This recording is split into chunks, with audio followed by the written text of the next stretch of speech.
Okay, attempting to record this so I can put it on the website. All right, so I wanted to go over first some of the answers that I saw coming in from the prompt yesterday. Okay, and I can tell we're a little rusty. I can tell you're not having me yelling at you. So first bullet point here, something horrible happened over the past 2 weeks. Many of you have lapsed back into wordiness. You're wasting a lot of time to get to the point. Don't. But it sounds so much better. I know you're like, I just want to ease into it. Just kindly tell you what we're doing. And no, you got to think, time. I got to just get it out as fast as I can. So I saw a lot of introductions that started like this. So Twain uses imagery and literary devices to characterize Pat Finn. Some of these devices are imagery, dialect, and behavior. These all show what kind of a person Pap is, okay? No, I want you to cut.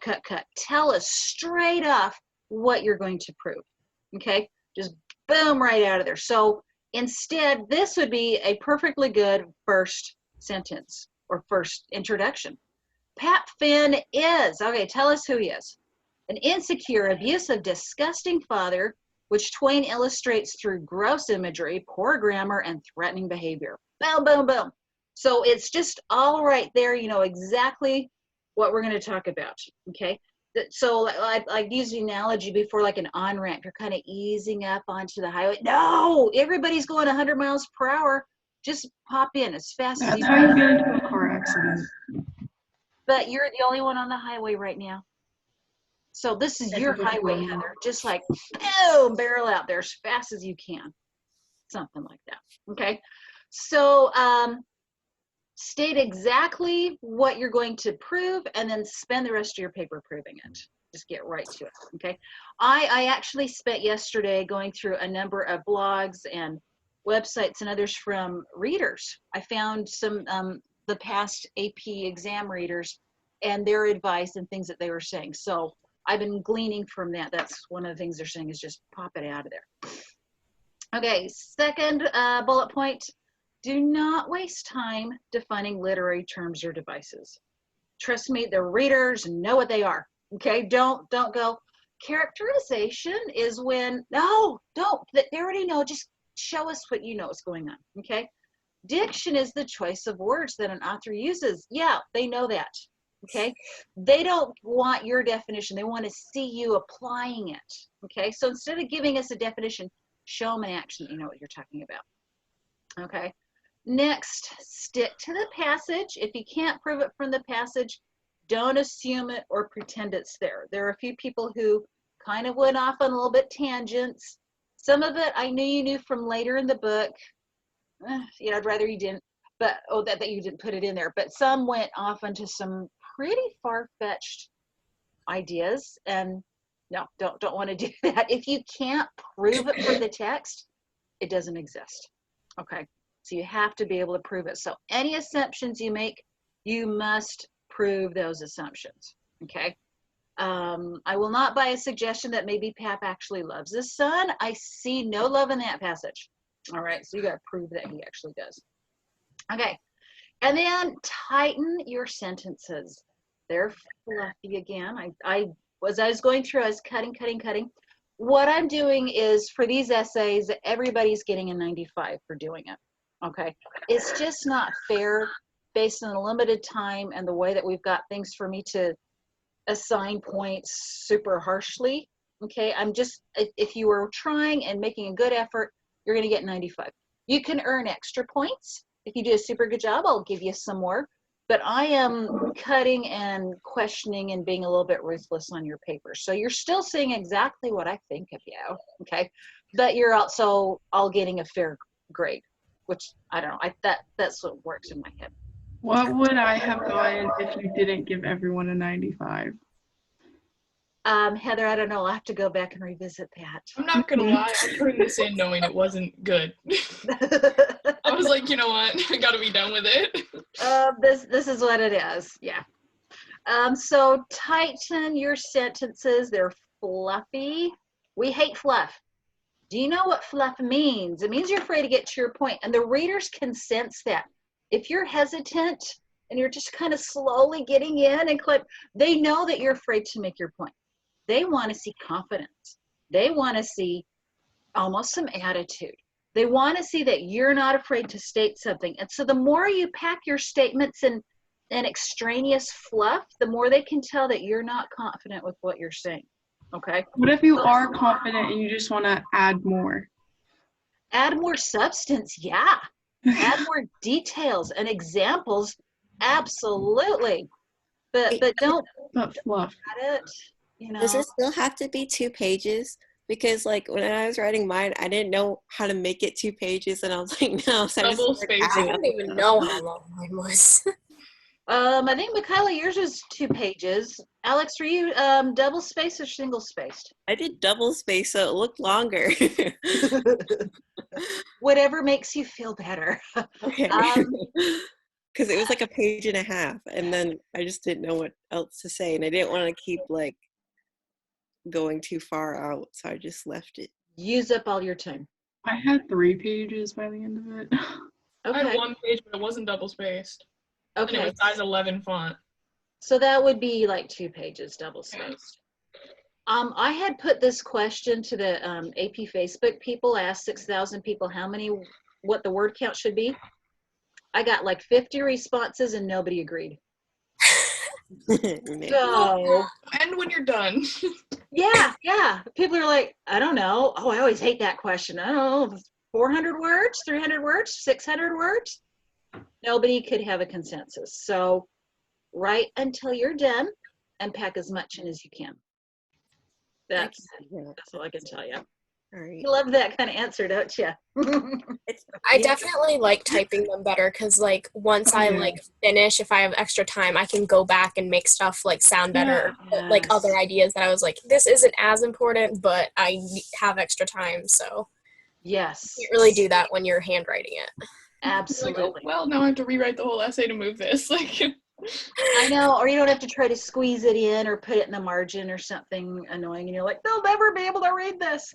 Yeah, I think this will be easier for a lot of students. So, okay.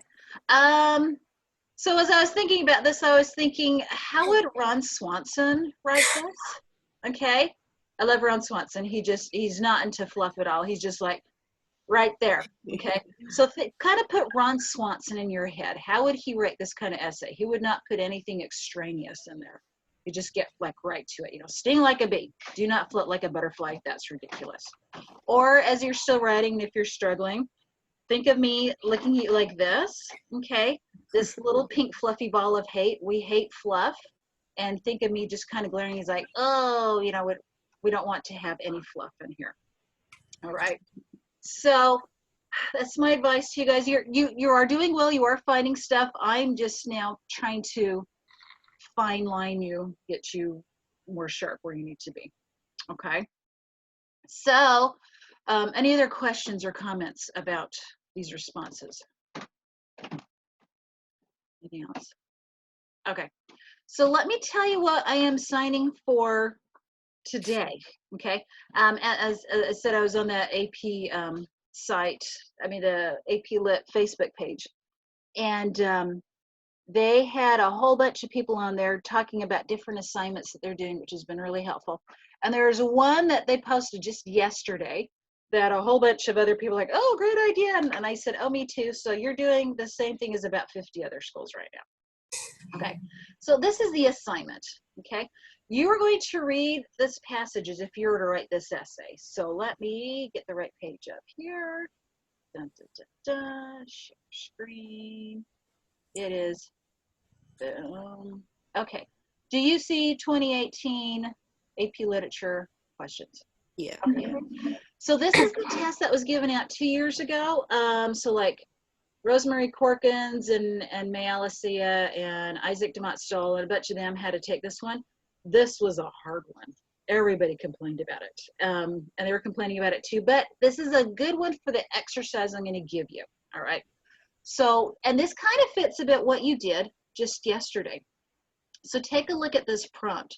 The following interchange excerpt, oh my gosh, you know, which is an excerpt from an 1852 novel by Nathaniel Hawthorne, occurs when two characters who have been living on the Blythedale farm, a community designed to promote an ideal of equality achieved through communal rural living, are about to part ways. So we've got this farm that is this ideal place. So we've got two characters and they're about to leave each other, okay? So read the passage carefully, and in a well-written essay, analyze how Hawthorne portrays the narrator's attitude towards Zenobia through the use of literary techniques. Guys, there's a name for you, Zenobia, okay? If you don't name a daughter that, you can at least name a cat. Okay, so what you had just done yesterday was essentially looking at Twain and Huck's attitude towards Pap. So now we're kind of doing the same thing a little bit differently. So this passage is, there's a lot going on. Nathaniel Hawthorne was very big into a lot of details and kind of overwriting, and that's why we did not read him, because he annoys me slightly. Isn't he like a big romance writer? No. So he wrote The Scarlet Letter. You heard of that? That's what I'm thinking of. Yeah, that is not a romance at all. Scarlet Letter is about a woman who is caught in adultery and has a baby, and it's a Puritan society. And Yeah, so, no. Yeah, so everybody, She gets the letter burned into her. yeah, they put this big red A on her chest to, you know, I mean, it's, when I read it in high school, it was like, yeah, whatever. When I read it again as I was older, I was just sobbing. It was so sad. But I did not get it when I was in high school. So I'm like, we're not going to even bother with this one. Anyway, so backing up with Hawthorne, puts a lot of detail and stuff. All right. So what I want you to do for your assignment is you're going to read this passage. Okay. And if you can, print it out so you can mark it up or something, because this one is a little bit harder. It would help to mark it up if you can, or just online. Like for example, I've got tools that I can mark it. Okay, so read through it, mark it, consider how you would answer it, but don't answer it yet. Okay, so read it, mark it, ponder it, and then what you're going to do is, okay, let me change my screen share to back to here. Okay, so you guys see my page again, correct? Mm-hmm. Okay, good. All right, so once you've made some notes for yourself, do not write this. What you're going to do instead is go to this website right here. I cannot share this because Zoom won't let me, because it's on the internet, but that's fine. What this is are two of the AP readers who discuss this very question, and they discuss what students did right and what they did wrong with it. So it's a blog of these two. So one of the readers, you'll see that her response is just regular, and then there's a italicized response, and that's the other reader. That's his response. Okay. So I want you to have in your mind what you think you should be saying for this, and then go read what they have to say. Okay. It's very interesting. Pay particular attention to their takeaway advice. So they wrote this blog essentially for teachers, but a lot of us said, no, I think our students should read this too. So some of the takeaway advice is for us teachers, but pay attention to this, what they say you should be doing. So these are the people who are issuing the points. Take advantage of that. So then after you've read that blog, write me an outline of how you would answer this question. You do not have to write the full essay, but if you want to, you certainly may. Maybe it's easier for you to actually just write the essay. I don't know, okay? But I'm not going to require that. I just want you to go ahead and write an outline of what you think you should say, with examples of what you would write now that you know what the correct thing is to do. Okay, so once you've got their feedback. So for example, from this blog, I learned that they do not like the word diction sitting all alone.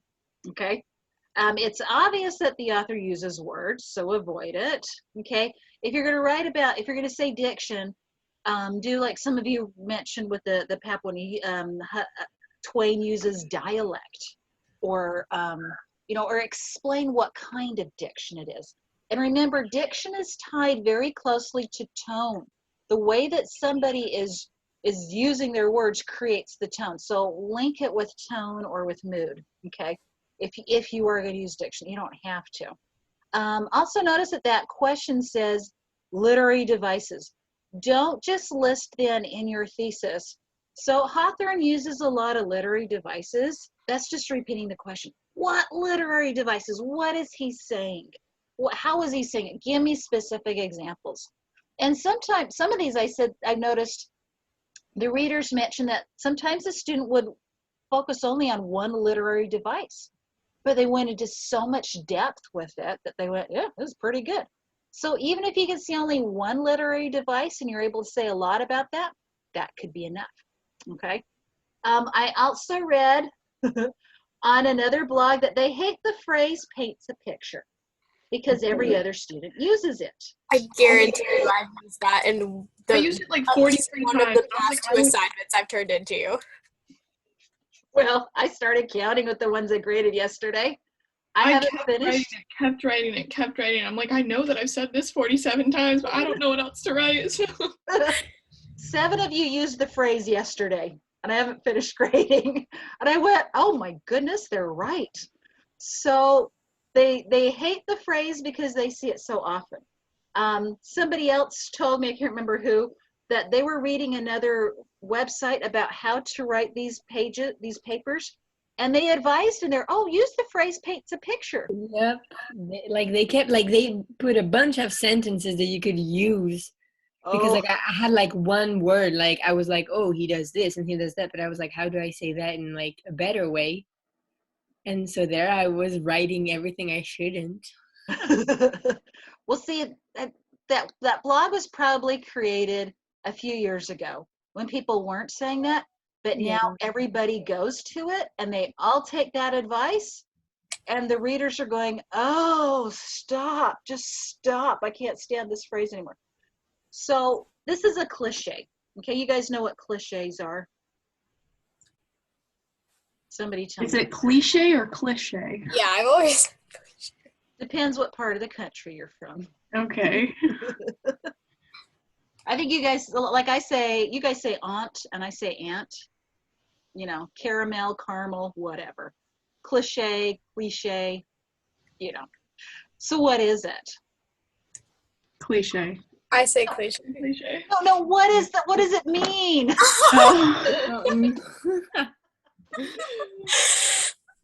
It's like pseudotype. It's a phrase that's just overused. yeah. Everybody says it over and over. Give me some examples of modern cliches, because all the ones I can think about are old and you guys might not know. What's a phrase that people say that you're like, oh, stop? Maybe that one, right? Oh, stop. Like, stop already. Oh my gosh, overshare. Okay. Just phrases that you hear people use again and again. And the first few times it's clever and it's interesting, but then the more that it's used, the more tired it becomes. What? I said it's beating a dead horse. Yes.